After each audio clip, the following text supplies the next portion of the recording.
नमस्कार, मी Amol Parsure. Show time मध्ये तुमच्या सगळ्यांचं स्वागत. मास्तर एके मास्तर हा एक मराठी सिनेमा, ज्याचे दिग्दर्शक आहेत संजय सुरकर, मास्तरांच्या भूमिकेत आहेत अशोक सराफ.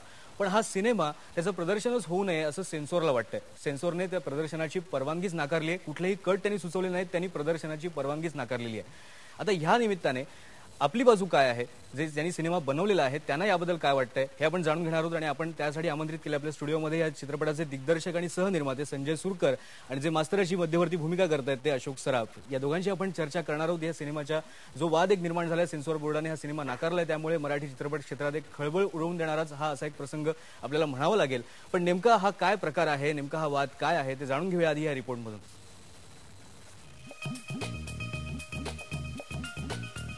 मास्तर एके मास्तर या सिनेमात एक वर्गीय शाळा मास्तर त्याच्या चलाखीने आणि कृत्यांनी शिक्षण सम्राट बनतो. ही आहे ब्लॅक कॉमेडी. पण या सिनेमाच्या प्रदर्शनावर सेन्सॉर बोर्डाकडून प्राथमिक फेरीत बंदी घालण्यात आली आहे. म्हणजे माझ्या लक्षात आलंय की अतिशय व्यवस्थित मार्गे जाणारा एक कॉमेडी चित्रपट आहे. परंतु तो पुढे जात असताना ज्या दिवशी सेन्सॉर बोर्डाने अचानक आम्हाला पाहून सांगितले की नाही, हा पूर्ण प्रदर्शनच करू शकत नाही, यामध्ये काही सीन काटा असं नाही की आपल्याला पूर्ण प्रदर्शनावर बंदी घातली.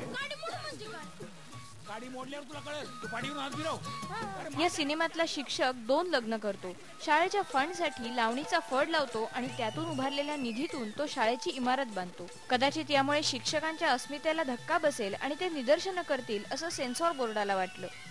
सेन्सॉर बोर्ड आम्हाला आहे ना, सगळ्यात सुरुवातीला सिनेमाच्या आधी एक कॅप्शन देतात की ही कथा काल्पनिक आहे, या कथेचे पात्र काल्पनिक आहेत, याचा कोणाशी संबंध लावू नये किंवा कोणी जोडून घेऊ नये, अशी जर कॅप्शन आपण दिली तर नंतर मग प्रश्न उरते कुठे की ही काल्पनिक नाही आहे. सिनेमात या शिक्षकाला साथ मिळते एका शिपायाची. या शिक्षकाच्या भूमिकेत आहेत अशोक सराफ, तर शिपाई बनलाय नवोदित मंगेश देसाई. लोकांना माहिती आहे का, मास्तर एके मास्तर या चित्रपटामध्ये एक साधा शिक्षक, एका शाळेतला साधा शिक्षक, सामान्य शिक्षकाचा असामान्य व्यक्तिमत्व कसा होतो, इतका साधा प्रवास त्याचा आहे. याआधी कोणत्याच मराठी सिनेमाला सेन्सॉरने असा लाल कंदील दाखवला नव्हता. निर्मात्यांनी सिनेमाच्या फेर तपासणीसाठी तो रिवायझिंग कमिटीकडे सोपवलाय.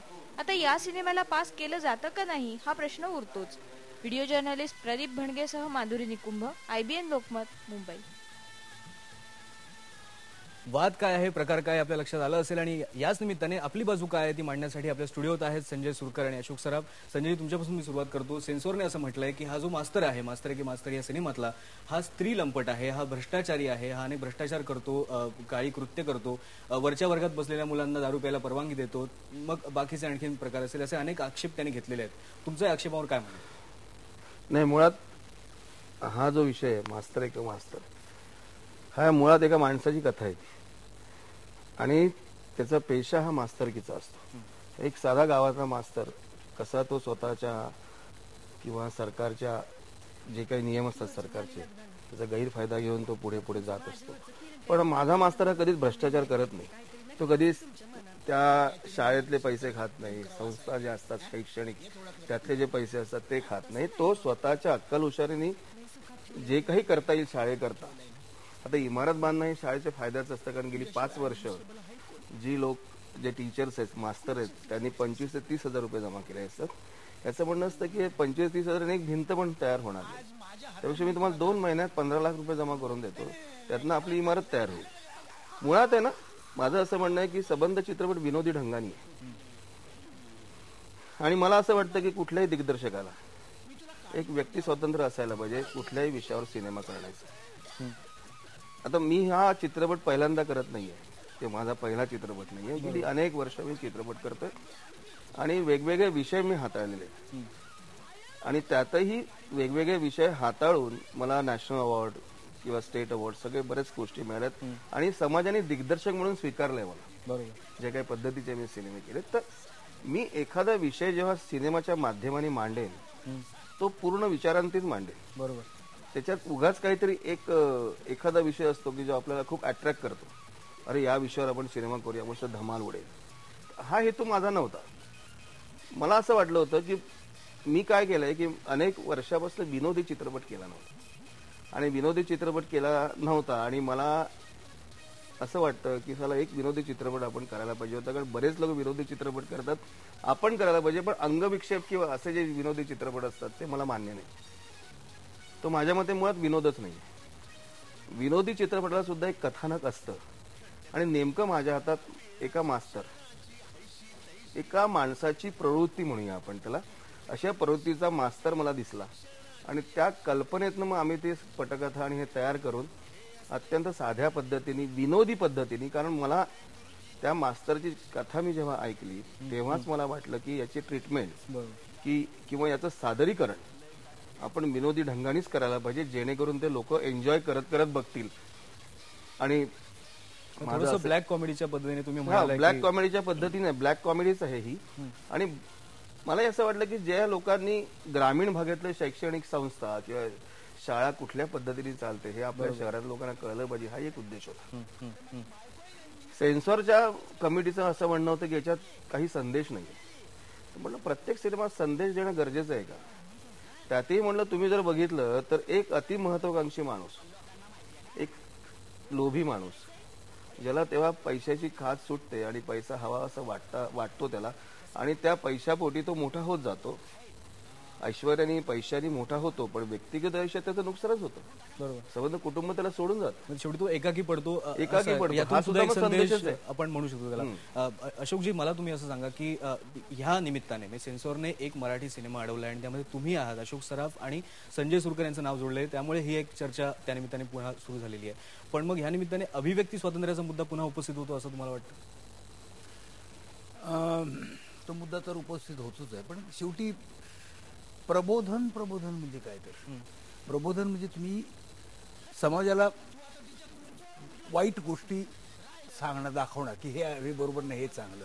मग जर प्रबोधन करायलाच जर मिळालं नाही तर मग करण्यामागे हेतू काय राहिला? मग जर तुम्ही आता हे भ्रष्टाचार होतात किंवा अशा प्रकारचे गैरव्यवहार, म्हणून मी भ्रष्टाचाराला म्हणताच येणार नाही, गैरव्यवहार होत आहेत, हे गैरव्यवहार जर लोकांपर्यंत पोहोचले नाही तर लोकांना कळायचं कसं? बरोबर. बरं, लोकांना कळत नाही असंही नाहीये, सगळ्यांना माहिती आहे ते, पण तर दाखवायचं रे. तुम्ही हे लोक म्हणतील की होतात असे गैरव्यवहार सगळे, पण ते असे दाखवायचे, तुम्ही लोकांसमोर दाखवू नका. मग लोकांना कळायला नको की ही अशी पद्धत आहे. पण मुळात म्हणजे काय आहे की एका साध्या माणसाची गोष्ट ही, एक साधा माणूस गावातला तो शिक्षक असतो. आता तो शिक्षक असतो म्हणून शाळेचं हे झालं, तो जो डॉक्टर असता तर तेच बंधे निघालं असतं, वकील असतं ते निघालं असतं. पण सगळीकडून शेवटी काय होणार आहे की दाखवू नका तुम्ही, हेच राहणार आहे ना. पण तुम्हाला असं वाटतं की सेन्सॉरने जे आक्षेप घेतलेत, जर हा पेशाने वकील असता किंवा पेशाने डॉक्टर असता तर असे आक्षेप कदाचित त्यांनी घेतले नसते, असं एक तुम्हाला वाटतं? नाही, आक्षेप ते घेणारच. कारण अशा पद्धतीने वकिलीवर सुद्धा भाष्य करणारे सिनेमे येऊन गेलेले आहेत, डॉक्टर मधले गैरव्यवहार सुद्धा आपण नाटकामधून सुद्धा पाहिलेले आहेत. मग हे जर हे असेल तर मग स्वातंत्र्य म्हणजे मग काय? तर अभिव्यक्ती स्वातंत्र्य म्हणजे राहिलं काय? मग जर तुम्हाला जे काय आहे ते दाखवता येत नाही, तुम्हाला आहे ते दाखवतोय, असं नाही की नवीन कुठलं तरी हे करू नये, हे असं होतं सर, होऊ शकतं असं. बरोबर. संजय, तुम्ही यापूर्वी डॉक्टर, इंजिनियर, डॉक्टर, वकील, या सगळ्या, पोलीस हा असा व्यवसाय आहे, असे नोकरी आहे की ज्याच्यावर वाटेल ते लोक सिनेमे काढतात, कुठल्या विषयावर त्यांचे असतं. आणि भ्रष्टाचाराच्या बद्दल पोलिसांचे एवढे सिनेमे आहेत, त्यावेळेस हे लोक काही करू शकत नाही. तर माझं म्हणणं आहे की जेव्हा डॉक्टर, वकील, पोलीस यांची चांगली बाजू दाखवण्यात येते, तशीच एक वेगळी पण बाजू असते. आणि माझं असं म्हणणं आहे की बघा, 100 माणसं चांगली असेल तर त्यांच्याकडे दुर्लक्ष होतं, तर हा माणूस चांगलाच आहे. पण 100पैकी एखादा माणूस जर वेगळा असेल आणि हा त्या आपल्या पद्धतीने जर जीवन मार्ग आपला शोधतो आहे, त्याच्याकडे आपलं माणसांचं लक्ष जातं. आणि काय करू नये आणि काय करावं, तर या सिनेमात तसंच आहे की काय करू नये. हा सिनेमा बघितल्यानंतर काही लोक जे सुज्ञ माणसं आहेत, बरं, हा सिनेमा बघून जर मोर्चे काढले तर मला वाटतं मग ती लोक तशीच आहेत का त्या मास्तर सारखी? मला हाच प्रश्न विचारायचा होता की सेन्सॉरने हेच म्हटलंय की आंदोलन होऊ शकतात हा सिनेमा रिलीज झाला तर, पण मग हा मास्तर की म्हणा किंवा गुरुजी म्हणा किंवा शिक्षक हा जो पेशा आहे, हा थोडा जिव्हाळ्याचा विषय सगळ्यांचा, म्हणून थोडंसं सेन्सॉरला भीती वाटते असं तुम्हाला वाटतं? त्यांनी मला एक कारण दिलं की हा जर सिनेमा रिलीज झाला तर मोर्चे येतील, शिक्षण संघटना संतापतील वगैरे. तर मी म्हटलं हा जो माणूस दाखवलाय मी, हा तुम्हीच म्हणता की निगेटिव्ह पद्धतीने जगणारा माणूस आहे, तर त्यांनाच राग येईल किंवा त्यांनाच वाईट वाटेल की जे शिक्षक अशा माझ्या हिरोप्रमाणे जगतायत. जो माणूस असा नाहीच आहे, जो मास्तर या पद्धतीचा नाहीये, त्याला राग येणार नाही. कारण मला नाही वाटत की सिनेमा बघून कोणी सुधारतंय आणि सिनेमा बघून कोणी बिघडतंय. किंवा जर आपण संत ज्ञानेश्वरांचे किंवा तुकाराम महाराजांचे सिनेमे सातत्याने दाखवले किंवा दूरदर्शन अनेक चांगले कार्यक्रम संत वाङ्मय वगैरे आपण दाखवतो, त्याने की सुधारणा होते की काय? हे माणसं लगेच लक्षात घेतात आणि एखादा गुंडाचा सिनेमा बघून गुंड होतो असं होत नाही.